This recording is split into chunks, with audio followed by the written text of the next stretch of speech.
اپنا فریضہ چھوڑ دیا. تربیت ہوتی ہے ماں باپ کے ساتھ.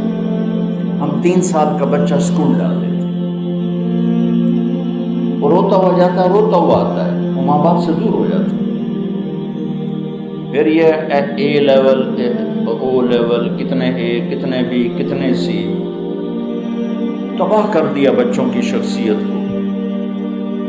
ان کی اپنی سوچ ڈیولپ ہی نہیں ہوتی.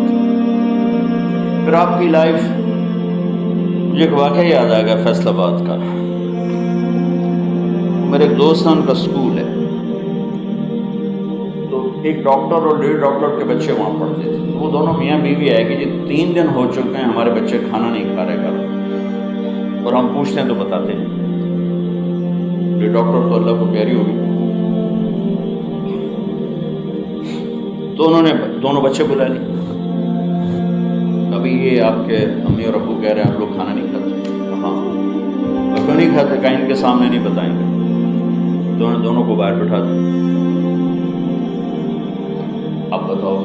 کہا سر صبح ہم ناشتہ کرتے ہیں تو امی اور ابو سو رہے ہوتے ہیں، جب ہم دوپہر کو واپس آتے ہیں تو دونوں ہاسپٹل ہوتے ہیں، جب شام کو کھانے پر بیٹھتے ہیں تو دونوں کلینک میں ہوتے ہیں.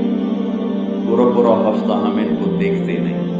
تو ہم نے اسٹرائک کر دی کہ وہ کیا ماں ہے، وہ کیا باپ ہے، جن کے پاس اپنے بچوں کے لیے بھی ٹائم نہیں. تو ہم ان کے گھر کھانا ہی نہیں کھائیں گے.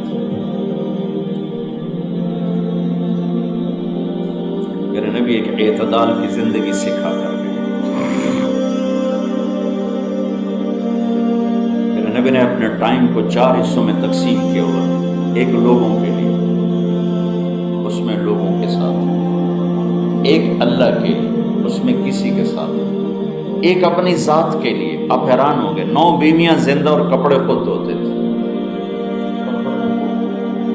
پھٹ گیا خود سیتے تھے، جوتا پھٹ گیا خود سیتے تھے، گھر میں جھاڑو دیتے تھے، گھر والوں کے ساتھ مل کر گھر کے ساز و سامان کو ٹھیک کرتے تھے. ایک وقت اپنے گھر والوں کو دیتے تھے، اس میں اور کسی کو نہیں دیتے تھے. وہ صرف اپنے اہل و عیال کے ساتھ.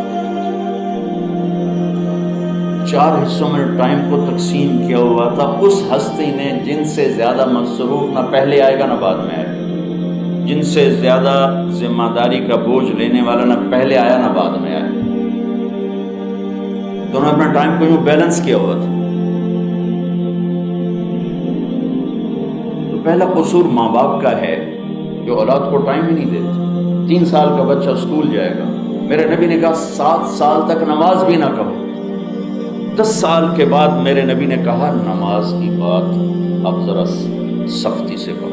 7 سال سے کہنا شروع. تو 10 سال ماں باپ بچے کو دے دیں، جو کچھ بھائی مختار کرے سب کچھ ہو جائے گا. ماں باپ ٹائم نہیں دے رہے. 3 سال کا بچہ اسکول واپس آ کے ٹیوشن، ٹیوٹر، اور ایک ہی موبائل نے زندگی برباد کر دی ہے.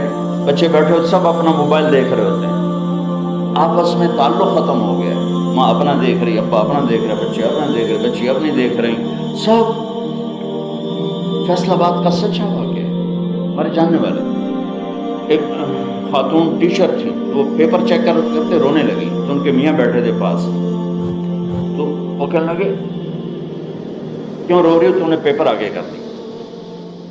تو رول نمبر لکھا تھا، نام نہیں تھا.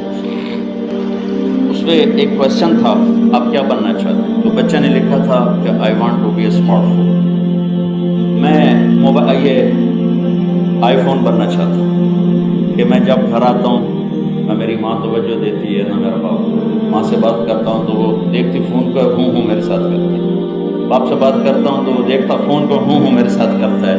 تو میں حسرت کرتا ہوں کہ کاش مجھے بھی اتنی توجہ ملتی جتنی میرے ماں باپ بھی آئی فون کو یا سیمسنگ کو توجہ دیتے ہیں. تو وہ کہنے لگا رونے کی کیا بات ہے؟ کہیں یہ تیرا میرا بچہ ہے جس نے یہ اپنا بیٹھا ہے. پہلا قصور ماں باپ سے شروع ہو رہا ہے. اناٹمی پڑھ کے کوئی انسان تھوڑا بنتا ہے، یا سرجری کر کے کوئی انسان تھوڑا ہی بنتا ہے.